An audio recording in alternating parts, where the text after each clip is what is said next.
사우디아라비아가 이 분쟁에 개입하려면 무엇이 필요합니까?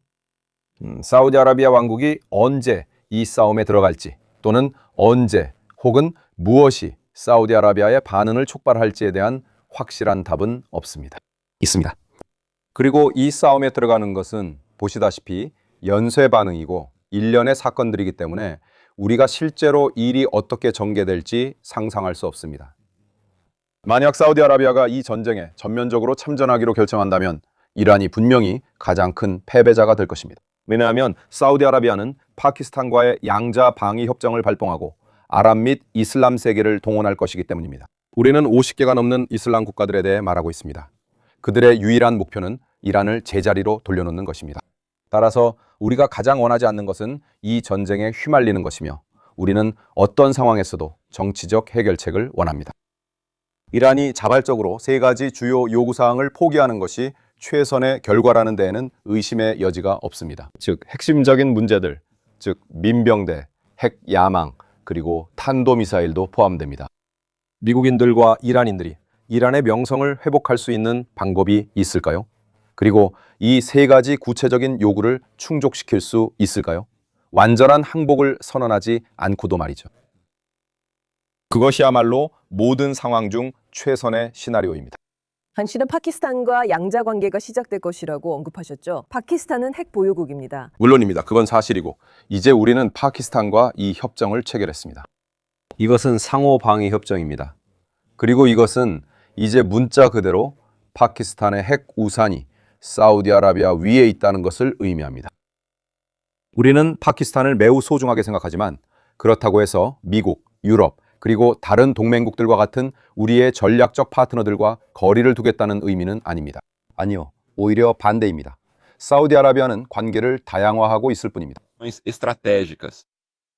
파키스탄은 언제나 의심할 여지 없이 사우디아라비아 왕국의 확고한 파트너이자 동맹국이었습니다. 파키스탄에서 일어나는 일은 우리에게, 사우디아라비아에서의 일은 파키스탄인들에게 영향을 줍니다. 그리고 제가 이미 언급했듯이 이란이 결코 원치 않을 일은 사우디아라비아가 이 전쟁에 본격적으로 참전하게 되는 것입니다. 네, 이것은 이란에 대한 경고입니다. 절대적으로 동의합니다. 그리고 저는 이란에 이성적인 사람들이 있다면 그들도 분명히 알고 있을 것이고 사우디아라비아가 이란과 전쟁을 해서는 안 된다는 것을 이해하고 있을 것이라고 믿습니다.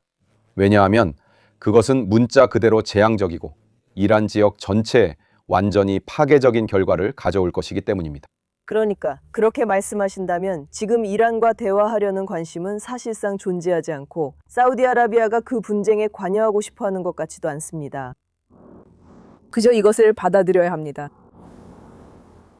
네.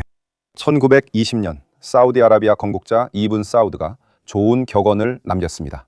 즉, 우리는 100년 전 이야기를 하는 셈입니다. 그는 살아있는 자는 절대 죽은 자와 싸우지 않는다고 단호히 말했습니다.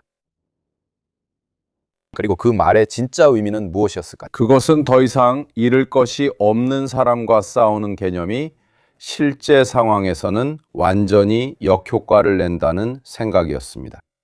그래서 저는 사우디아라비아 왕국이 최대한 자제하려고 노력하고 있다고 생각합니다.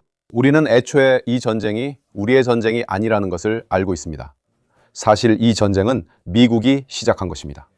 네, 우리는 미국을 존중하고 미국의 최선이 있기를 바랍니다. 그리고 우리는 미국의 국가 안보가 세계 안보의 연장선에 있고 미국의 국가 번영도 세계 안보의 연장선에 있다고 믿습니다. 재정적 번영 등등.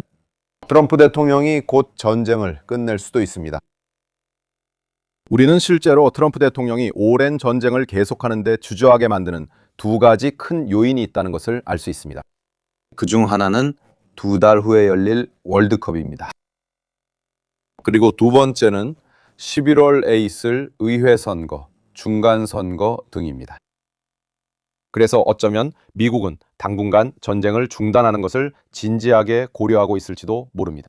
아마도 이런 큰 이벤트들이 모두 끝난 연말쯤에 두 번째 라운드가 있을 수도 있습니다. 하지만 우리는 알 수 없고 이란 국민들이 이런 모든 전개에 대해 국내에서 어떻게 반응할지도 모릅니다. 왜냐하면 제가 말씀드렸듯이 인구의 절반이 빈곤선 이하에 있기 때문입니다. 이런 긴장 고조로 대부분의 이란인들이 더 큰 고통을 겪을 것이라 생각합니다.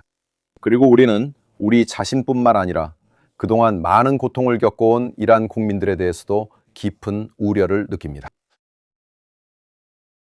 현재 이란 정권의 인질로 잡힌 사람들입니다.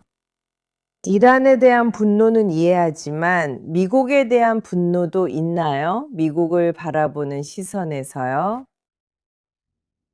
원칙적으로 아무도 정말로 옹호할 수는 없습니다. 옹호할 수는. 이란을요. 그러니까 우리는 이 전쟁을 원하지 않았고 미국에 로비를 해서 이 전쟁을 시작하지 말라고 했습니다. 하지만 결국 이란은 이 지역과 세계에서 가장 불안정하게 만드는 나라입니다. 그리고 우리는 이란에 대해 이야기하고 있습니다. 이란은 중동, 사우디아라비아 그리고 걸프 지역에서 민병대를 모집해 왔습니다. 이란 정권의 이러한 불안정화 행위들을 가장 앞에서 받아온 곳이 바로 여기입니다. 예멘에서는 후티를 통해, 레바논에서는 헤즈볼라를 통해서 말이죠. 그리고 바샤르 아라사드 정권을 지원할 때도 그랬고 이라크의 여러 다른 민병대들을 지원할 때도 마찬가지였습니다. 그러니까 이란 정권은 국민들에게 우리가 혁명을 수출하기 위해 그곳에 있다고 주저없이 말해왔던 거죠. 그리고 이것은 실제로 그들의 계획, 헌법에 명시되어 있습니다. 그래서 미국이 이란 정권과 전쟁을 하려는 생각은 솔직히 말해서 합리적입니다. 특히 우리가 아직 핵무기를 보유하지 않은 나라에 대해 이야기하고 있기 때문입니다. 그러니 이란의 행태와 행동을 상상해 보세요. 만약 그들이 핵폭탄을 손에 넣는다면 그게 얼마나 더 위험해질지 지금보다 훨씬 더 위험해질 겁니다. 그래서 저는 이렇게 말하고 싶습니다. 사우디아라비아는 이 전쟁의 시작을 지지하는데 주저해 왔습니다. 하지만 동시에 충분히 이해할 수 있습니다. 이란 정권이 정치적 대화가 생산적으로 이루어지도록 허용하지 않은 것을요. 이란인들은 시간을 자신들에게 유리하게 쓰는 것을 자랑스럽게 여깁니다. 그래서 미국과 이란 사이에 오만, 스위스, 빈 등에서 이루어진 모든 대화와 정치적 논의들은 그깟 성공적이지 못했습니다. 왜 성공하지 못했을까요? 이란인들이 문제를 미루고 시간을 자신들에게 유리하게 쓴다는 걸 알기 때문입니다. 그들은 도널드 트럼프의 임기가 끝나기만을 기다리면서 예전의 방식으로 돌아가려고 했던 겁니다. 그래서 세상이 이렇게 빨리 변한다는 게 정말 놀랍죠. 우리는 이 전쟁의 세 번째 주를 시작하고 있습니다. 2주 반이 지난 지금 이 나라는 얼마나 달라졌나요? 저는 사우디아라비아 왕국이 과거에 이미 더 참혹한 상황을 겪었다고 생각합니다. 예를 들어 사담 후세인이 쿠웨이트를 침공했을 때가 그렇죠. 우리 지역에서 일어났던 여러 가지 다른 전쟁들처럼 이 지역에서 발생한 다양한 갈등들과 마찬가지입니다. 그리고 사우디아라비아 왕국은 서방 동맹국들과 함께 초기에 공산주의를 억제했고 함께 테러와 싸웠으며 함께 글로벌 에너지 시장의 안정을 위해 노력해왔습니다. 그래서 사우디아라비아와 GCC의 모든 다른 국가들은 물류, 항만, 공항 제공에 관해서도 마찬가지입니다. 우리는 사우디아라비아가 현재 GCC에서 유일하게 자체 공항과 항만을 계속 운영하고 있는 나라라는 것을 알고 있습니다. 우리는 선박들이 호르무즈 해협을 떠나고 다른 선박들은 홍해로 가는데 후티 반군은 어디에 있나요? 후티 반군 말입니다. 저는 진심으로 그들이 이제 이란이 더 이상 예전과 똑같은 이란이 아닐 것임을 깨닫기 시작했다고 믿습니다. 그래서 실제로 그들은 더 이상 자신들에게 아무런 정치적 이득이 없다는 것을 깨닫기 시작했습니다. 이 지역에서 이란의 활동과 관행을 따라하고 모방하려는 목적이라면 누가 알 수 있겠습니까? 저는 아닙니다. 어쩌면 그냥 제 바람일 수도 있습니다. 하지만 저는 후티 반군이 단순히 이란의 지원을 받는 민병대가 아니라 예멘의 한 집단으로 등장하는 것도 충분히 가능하다고 생각합니다. 후티 반군이 주도권을 모두 가진 건 아닙니다.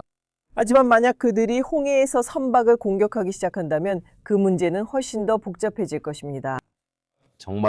정말로 확실합니다. 그리고 우리는 이란 정권의 주요 목표가 모든 동맹 세력을 이용해 세계 경제의 중추를 해치려는 것임을 알 수 있습니다. 그것이 바로 에너지 흐름과 무역 흐름 등입니다. 그들이 왜 이런 짓을 하는 걸까요?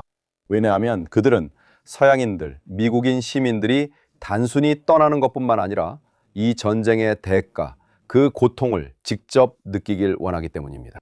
그래서 그들은 미국 국민과 유럽인들이 자신들의 정부에 이 전쟁을 멈추라고 압박하도록 만들 수 있습니다. 하지만 사실 이것은 역효과를 냅니다. 저는 이런 방식이 효과 없다고 생각합니다. 왜냐하면 우리는 지금 이 순간 이란 정권이 자신에게 영내 그리고 전 세계에 증명하고 있는 것을 볼 수 있기 때문입니다. 이 나라는 전혀 신뢰할 수 없는 예측 불가능한 국가라는 것입니다. Ok, Salman, obrigado.